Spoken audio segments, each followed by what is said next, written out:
Ну вот, ребята, собрал я свой камин обратно, включил его в работу. Ну, можете видеть, как работает. Если кому поможет это видео, всего хорошего, дерзайте.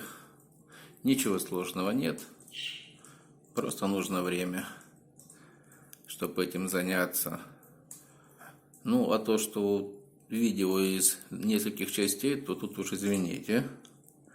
Не блогер, не хакер, а так себе средний пользователь. Всего хорошего. Если кому понравилось, если у кого есть вопросы, напишите, может, отвечу в комментах. Пока.